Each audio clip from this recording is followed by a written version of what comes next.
नमस्कार, कैसे हैं आप।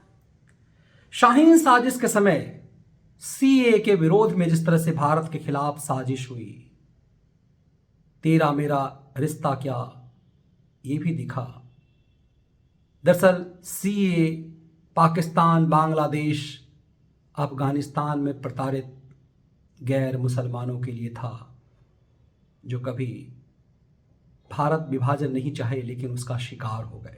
लेकिन किस षड्यंत्र के साथ सीए को रोका गया और सुप्रीम कोर्ट में इसे डालकर छोड़ दिया गया, इस खेल को समझने के लिए पाकिस्तान के एक दलित हिंदू सांसद की पीड़ा देखेंगे तो आपको समझ में आएगा कि भारत विभाजन से अत्याचार कहां कहां हुआ। जिनने भारत विभाजन करवा करके सब कुछ ले लिया, भारत में भी वही विक्टिम कार्ड खेलने लगे। लेकिन पाकिस्तान के एक सांसद, दलित सांसद की इस पीड़ा को सुनिए तो आपको बहुत कुछ समझ में आ जाएगा। जनाब स्पीकर, बड़े दुख के साथ ये बात करना चाहता हूं, बहुत इक्वल राइट मिल चुके हैं हमें 75 साल में, बहुत ज्यादा मिल चुके हैं। एक तो हमें बड़ा इक्वल राइट मिला कि हमारी 15 साल से कम उम्र बच्चियों को इस्लाम कबूल करवाया जाता है। बड़े इक्वल राइट है जनाब।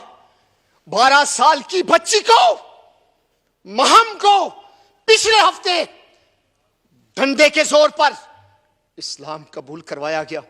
जब मैं थाने पहुंचा तो मुझे डीएसपी साहब कहने लगे कि जी इसने अपनी मर्जी से इस्लाम कबूल किया। जनाब स्पीकर, हाथ जोड़कर मिन्नत करता हूं, जब 18 साल से पहले कैसे बंदा इस्लाम से वाकफियत हासिल कर सकता है?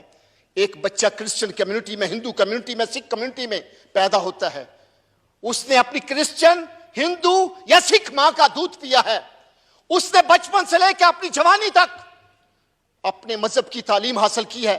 जनाब स्पीकर, वो कैसे हो सकता है कि 2 दिन में वो, उसको सिपारा भी नहीं आता, उसको कलमा भी नहीं आता, उसको हदीस भी नहीं आती, उसको कुरानी आयत भी नहीं आती। जनाब स्पीकर, वो कैसे मुसलमान हो चुकी?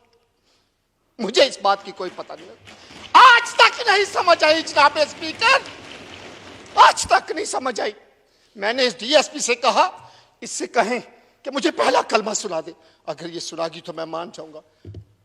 जनाब, 18 साल की उम्र से पहले तो ड्राइविंग लाइसेंस नहीं बनता, शनाख्ती कार्ड नहीं बनता। जनाब स्पीकर, तो ये इतना बड़ा सर्टिफिकेट ना दिया जाए। मैं हाथ जोड़कर विनती करता हूं सर, मैं हाथ जोड़कर विनती करता हूं, बड़ा जुल्म हो गया हम पर तरस खाया जाए।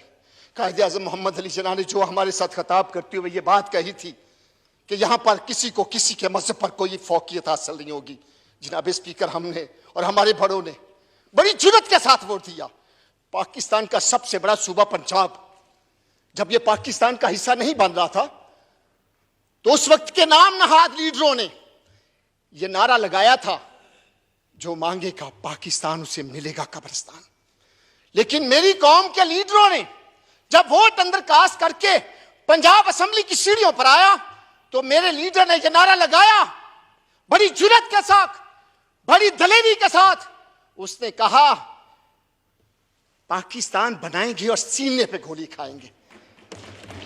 जनाब स्पीकर, हमें वो गोलियां खानी पड़े तो हम खाएंगे, हमें डंडे मारे, हमें छड़ियां मारे, हमें जूतियां मारे, मगर ये सर्टिफिकेट ना हमारी बच्चियों को दें। आपसे हाथ जोड़ के अपील करता हूं जनाब, खुदा के लिए हम पर रहम करें, हम बहुत दुखी हो चुके हैं।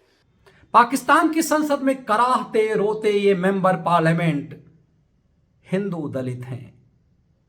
जिस हिंदू दलित की ये पीड़ा, जिन्ना के साथ भारत विभाजन में दलित एंगल लेकर भाग जाने वाले उस जोगिंदरनाथ मंडल के शिकार हुए।